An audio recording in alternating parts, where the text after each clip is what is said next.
The argument against every single UFC GOAT, I'll be going over the argument against every single UFC legend from what's stopping them from becoming the undisputed GOAT of the sport. I get some of these guys have an insane amount of title defenses, insane UFC records that may never be broken, but this video is about arguments against those guys, so I'm not going to be including that in this video. Starting off with Jon Jones.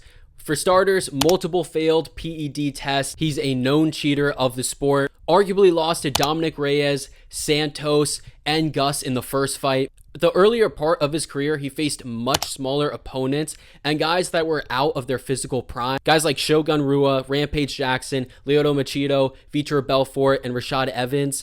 Those guys weren't completely washed, but a lot of those guys fought in pride and they weren't as good. They weren't in their physical prime when they fought Jon Jones. He ducked Tom Aspinall and he would only take fights when he had the absolute advantage. He never really took that many risks. He ducked Francis Ngannou. He didn't want to fight Francis, and he got the second belt at heavyweight against the paper champion Ciryl Gane, who no one thought was the actual champion. He won the belt when it was vacated by Francis Ngannou. Now, towards the end of his career, he also didn't have great wins.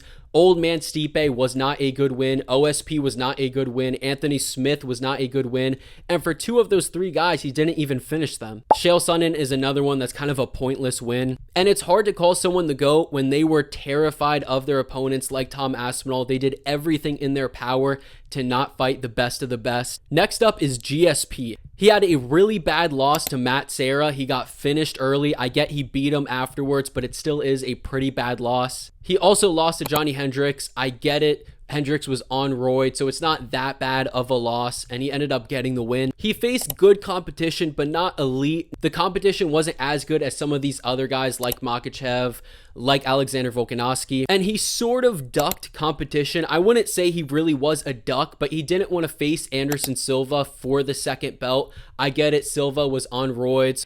And he did end up finishing his career on top with the second belt against Michael Bisping. But Bisping, he wasn't even the best in that division. GSP didn't want to face Whitaker. He didn't want to face Romero. And yes, he won the second belt at 185, but it wasn't against an impressive opponent. Next up, Demetrius Johnson. He did not face high-level competition. He had a few decent wins, but overall, most of the guys weren't that high level. I believe he fought Tim Elliott for the belt when Tim Elliott, on his record, was coming off of a loss, but won the Ultimate Fighter. Those were some of the title defenses that just were not great at all. And again, the names on his resume just aren't comparable to guys like Volkanovski, like Islam Makhachev, guys that have insane wins on their resume. And as soon as he faced a high-level competition, a high-level fight like Henry Cejudo, he lost in the rematch. Now, I personally think that he won that fight, so I don't think it was a bad loss.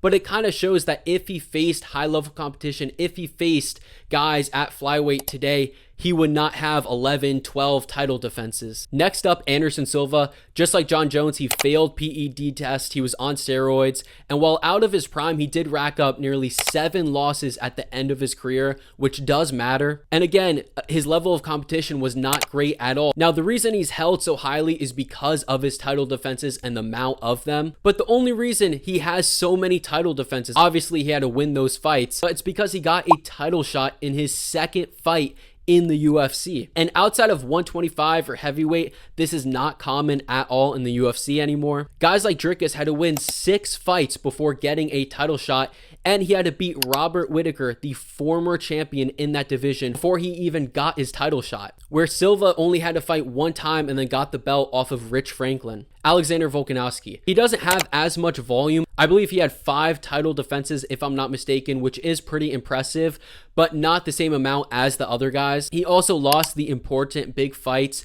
In 2 of his 3 losses in the UFC, he got finished within the first 2 rounds. And this risks him being passed up by guys like Ilia or Islam Makhachev if they keep on winning and they have good wins over Volkanovski. He also never got the second belt, which I don't think you need to become the UFC GOAT, but it does hurt him a little bit. Next up, Khabib. He retired too early and he didn't face enough grapplers to test his skills. He fought guys with notoriously bad takedown defense. He never challenged himself with going up to 170 and getting the second belt. And his wins did not age greatly. Dustin is is a pretty good win, but he immediately lost to Charles Oliveira and Islam Makhachev afterwards, and Justin Gaethje.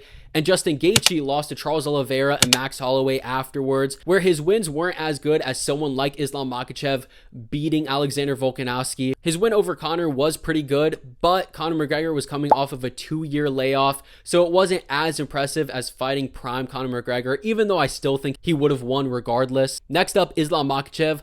While definitely not his fault at all, a lot of his wins during his title reign were short notice opponents like Moicano, like Volkanovski in the rematch, where it just wouldn't have been as impressive as beating a full camp Charles Oliveira for the second time, or beating a full camp Arman Tsarukyan. He was expected to dominate Volkanovski in the first fight, and it ended up being a really close fight where some people think Volkanovski won. He was expected to dominate Dustin Poirier and finish him pretty early, but compared to Oliveira and Khabib, he actually had the worst performance of all three of those guys, even though he got the finish in impressive fashion. He got a title shot off of Bobby Green, and his wins before the title outside of Arman Tsarukyan on short notice in his UFC debut were not that impressive. And he still has his legacy fights coming up with JDM and with Ilia Topuria. Next up, Kamaru Usman. His title wins aged somewhat poorly with Masvidal, Covington, and Gilbert Burns, with the new generation beating them pretty easily, even though all those guys were out of their prime. You could argue he lost to Colby Covington in the rematch, and I just think that those 3 title wins aren't on the same skill level as the new generation, like Sean Brady, like Shavkat, like Morales, like Ian Gary, those guys, or even like the champion JDM. He's arguably on PEDs. We can't confirm for sure, but there definitely is an argument.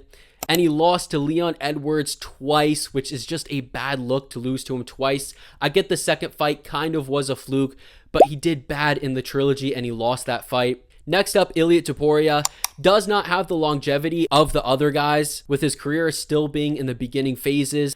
Volk coming off of a KO loss just 3 months before makes the win not as impressive, but still pretty impressive. And he won the second belt when it was vacated, and he didn't face the #1 contender or the champion for it. He didn't face Arman Tsarukyan or Islam Makhachev. And his big legacy fights are still coming up. Islam Makhachev, even someone like an Arman Tsarukyan, Paddy Pimblett, those guys. He still has some of his good wins ahead, and he's just too young. Lastly, Daniel Cormier, stuck in second place, kind of stuck in the shadows of Jon Jones. And even when he won the belt, there were people saying he's not the real champion. He's not actually the best in the world. And that first loss to Jon Jones, because the second one was a no contest, it just was a bad look to lose pretty easily to a guy like Jon Jones. Even though he's arguably the greatest of all time, it just shows that he wasn't the best.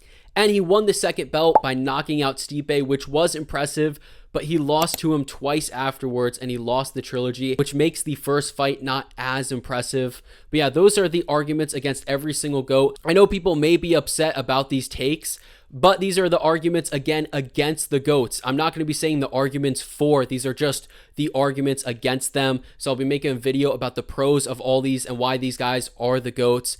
But for now, arguments against. Again, let me know what you think